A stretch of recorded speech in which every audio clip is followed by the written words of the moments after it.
The law of conservation of mass states that atoms, or matter, is neither created nor destroyed. It just simply transforms into something else. We balance chemical equations to demonstrate this concept of law of conservation of mass.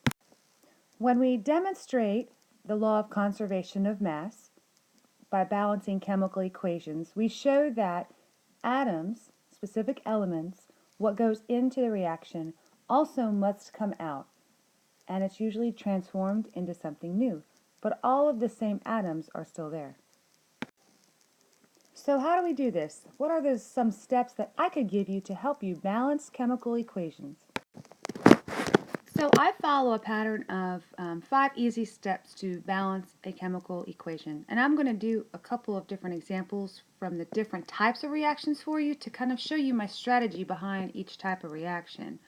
But the first thing you need to do is you need to count the atoms on one side of the actual arrow, the reaction arrow. And then 2, count the atoms on both sides to see what's missing. You're trying to figure out what elements are missing on the left side of the arrow and the right side of the arrow. 3, you're going to add coefficients to make the numbers equal. That's the part that sounds a little bit easier than it really is. And then if there's a reducing situation that's necessary, then you reduce to get the lowest possible ratio. And then always, always, always go back and double check it. And I will go through this with you. I have some helpful hints and tips for when you're balancing chemical equations. Just a couple of helpful hints. Never change subscripts. It's going to be very tempting, but don't do that. I follow a procedure that is count, adjust, check. Count, adjust, check. That's just how my mind operates and how I balance equations.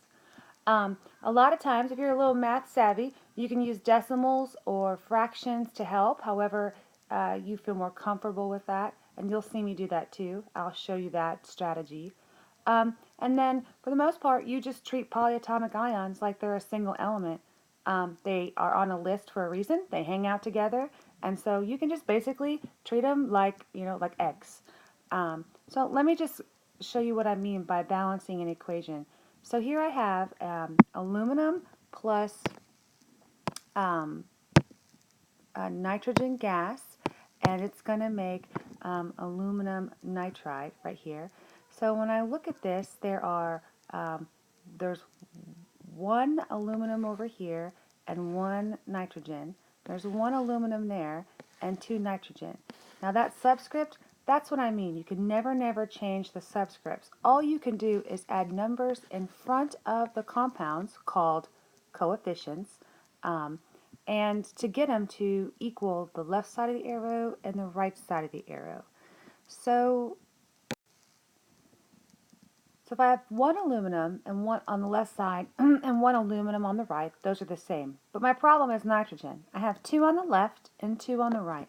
So I'm going to put a 2 there. I know I need at least a 2 in that place. Now that coefficient, when I have something like 2ALN here, that 2 is distributed amongst everybody in the compound. So that means I've got 2 aluminum and 2 nitrogen. So now my nitrogen balance, because I've got 2 here and I've got 2 here, but my aluminums do not. So I'm going to put a 2 right there. So that gives me a 2 aluminum plus N2, 2 nitrogen, and 2 ALN. Now, while you're learning, you can put a 1 there. But what this really tells us is that we have a 2 to 1 to 2 ratio. This is basically a ratio.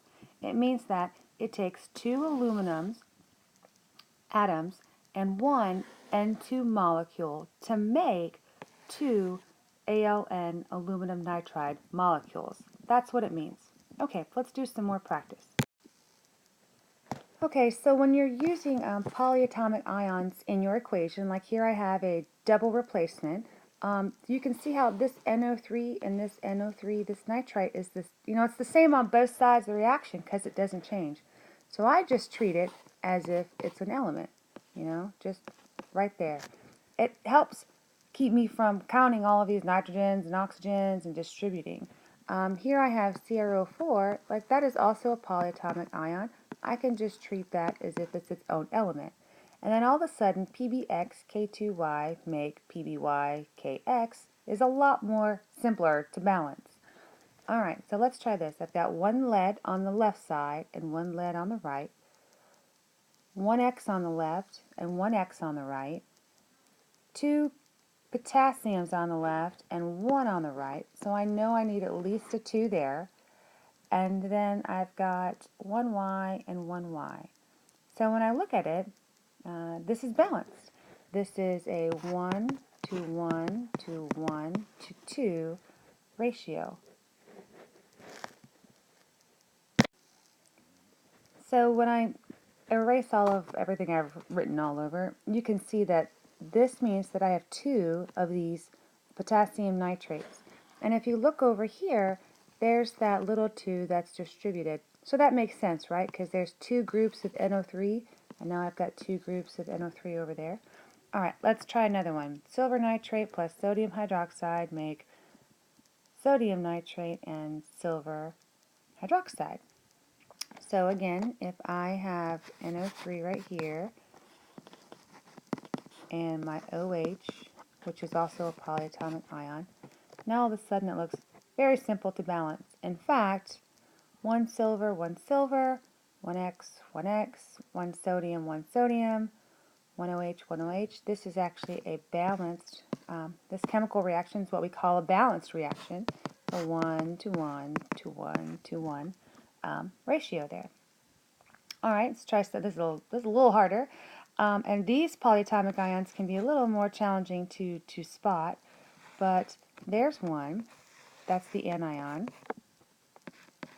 And the other one is right here. Okay? And then something's happening with my hydrogens and oxygens there. Okay, so if I look on the, if I'm dividing the chemical reaction right here, I want all of my sodiums, hydrogens, sulfurs, chlorines, oxygens on the left side to equal all of those on the right. And that's a lot of elements to sit here and draw and count individually. That's why it's important to have a strategy when you're balancing chemical reactions. Okay, so I have a Y on the left and a Y on the right, an X on the left and an X on the right. And it looks like my hydrogens are split up here. But if I look, I've got 2 hydrogens and 2 oxygens over here, and I have 1 oxygen and 2 hydrogens on this side.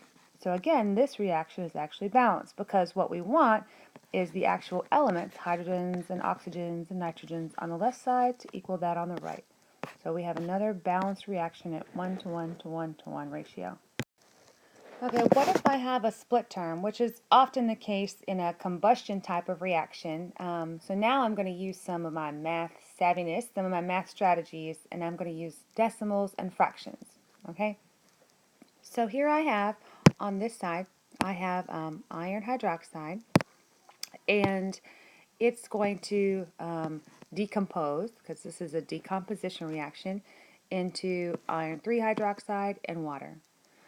Alright, so I like to do just the metal first when I see something like this. There's usually some sort of metal, transition metal that stands out. So I have 2 irons over here, so I need at least 2 over there. And on this side, I have oxygens are 3 and hydrogens are 3. When I put a 2 there, I've made them 6 and 6.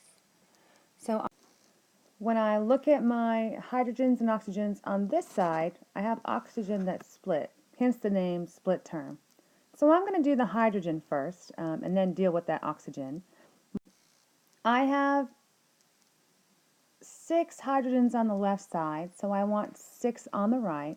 So 2 times 3 would give me 6. And so now I'm going to look at this oxygen. I have 3 oxygens right here, and I have 3 right here. And, well, that's what I'm looking for, right? Because I want 6 overall. So my oxygens are split, but in this instance they balance. So I have a 2 to 1 to 3 ratio. All right, here's my next one. This is a hydrocarbon, dicarbon tetrahydride plus oxygen makes CO2 and water. That's a combustion reaction. So there's no metal that sticks out here, so I'm going to start with carbon. I've got 2 carbon on this side of the arrow, and so I know I need at least a 2 there. I have 4 hydrogen over here, so I know I need at least a 2 there. And I could always go back and adjust those 2's, you know, they're not permanent. So now how many oxygens do I have? I've got 2 times 2, there's 4 oxygens there, and 2 times 1, there's 2 oxygens there. So I have 6 oxygens total on this side, and over here I have 2. So if I put a 3 there, then my oxygens should balance. What's on this side of the arrow is now equal to that side of the arrow, and I've got a 1 to 3 to 2 to 2 ratio. Alright, this one looks a little harder. This is C4H8 plus oxygen make carbon dioxide and water. So if I've got 4 carbon on this side of the arrow, I know I need at least a 4 there. And next I'm going to do hydrogen. If I've got 8 there, I'm going to put at least a 4 there. Alright, so now let's look at my oxygens. Over here I have 4 times 2, that's 8 oxygens, and then that's 4. So 4 plus 8 is now I have 12 oxygens. And if I look over here, I need to make that a 12, so I'm going to put a 6. So I have a 1 to 6 to 4 to 4 ratio on this split term.